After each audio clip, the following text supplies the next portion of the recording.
ଯେଉଁମାନଙ୍କର ଏ ପର୍ଯ୍ୟନ୍ତ ସୁଦ୍ଧା ବି ସୁଭଦ୍ରା ପଇସା ଆସିନି ସେମାନେ ବ୍ୟସ୍ତ ହୁଅନ୍ତୁନି, କାହିଁକିନା ପ୍ରାୟ ଲୋକଙ୍କର ଏପର୍ଯ୍ୟନ୍ତ ସୁଦ୍ଧା ପଇସା ଆସିନି ଏଥିପାଇଁ କି ତାଙ୍କର ବ୍ୟାଙ୍କରେ ସିଡିଂ ହେଇପାରୁନି ଆଧାର କାର୍ଡ। ତ ଆପଣଙ୍କୁ କହିଥିଲି ଆପଣ ଆଧାର କାର୍ଡ ସାଇଟ୍କି ଯାଇକି ଜନସେବା କେନ୍ଦ୍ର ହଉ ବା ନିଜ ହଉ ଆପଣ ଆଧାର ସିଡିଂ ଷ୍ଟାଟସ୍ ଦେଖନ୍ତୁ କେଉଁ ବ୍ୟାଙ୍କ ଲିଙ୍କ ଅଛି। ଯଦି ସେଠି ଇନ୍ଆକ୍ଟିଭ୍ ଅଛି ତେବେ କ'ଣ କରନ୍ତୁ ନା ବ୍ୟାଙ୍କକୁ ଯାଆନ୍ତୁ, ବ୍ୟାଙ୍କ କୁହନ୍ତୁ ଆଜ୍ଞା ମୋର ଇନ୍ଆକ୍ଟିଭ୍ ଅଛି, ସୁଭଦ୍ରା ପଇସା ଆସିପାରୁନାହିଁ। ତା ବାଦ ପ୍ରାୟ ଲୋକଙ୍କର ଅସୁବିଧା ହେଉଛି କି ବ୍ୟାଙ୍କ କହୁଛି ନା ନାଇଁ ଦେଖନ୍ତୁ ଆପଣ ଆଧାର କାର୍ଡ ନେଇକି ଆମେ ଆକାଉଣ୍ଟ ଖୋଲିଛୁ ନା ଆମ ପାଖରେ କିଛି ଆଉ କରିପାରିବ ନାହିଁ ବା ତାଙ୍କ ପାଖରେ କିଛି ଉପାୟ ନାହିଁ ଆପଣ ସିଡିଂ କେମିତି କରିବେ ବୋଲି।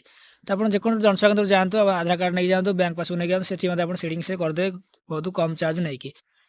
ଏବଂ କଲା ପରେ ଆପଣ ଆଧାର କାର୍ଡ ଓଟିପି ଆସିବ, 2 ଦିନ ଖଣ୍ଡେ ଅପେକ୍ଷା କରି 2 ଦିନ ପରେ ଯଦି ନ ହେଉଛି ଆଖ୍ୟାନ ବୁଝିକି ସେ ଜନସେବା କେନ୍ଦ୍ର ଆଉଥରେ ନ ଯାଇକି, କାରଣ ଆପଣଙ୍କ ବ୍ୟାଙ୍କରେ ହିଁ ପ୍ରୋବ୍ଲେମ୍ ଅଛି କିନ୍ତୁ ବ୍ୟାଙ୍କ ତାକୁ ମାନିବାକୁ ଅରାଜି। ତେଣୁ ଆମ ବ୍ୟାଙ୍କକୁ ଯାଆନ୍ତୁନି କି ସେ ଜନସେବା କେନ୍ଦ୍ର ଯିବା ଦରକାର ନାହିଁ, ଆପଣ ଡାଇରେକ୍ଟ କରନ୍ତୁ ନା ଆଉ ଗୋଟେ ବ୍ୟାଙ୍କକୁ ଯାଆନ୍ତୁ। ଖାସ୍ କରି କେତେଟା ବ୍ୟାଙ୍କ ନାଁ ବି କହିଦେଉଛି, ଓଡ଼ିଶା ଗ୍ରାମ ବ୍ୟାଙ୍କ ହଉ, କାନାରା ବ୍ୟାଙ୍କ ହଉ, ନହେଲେ ଆଉ ବେଷ୍ଟ ହେବ ଆମର ଇଣ୍ଡିଆନ୍ ପୋଷ୍ଟାଲ ପେମେଣ୍ଟ ବ୍ୟାଙ୍କ।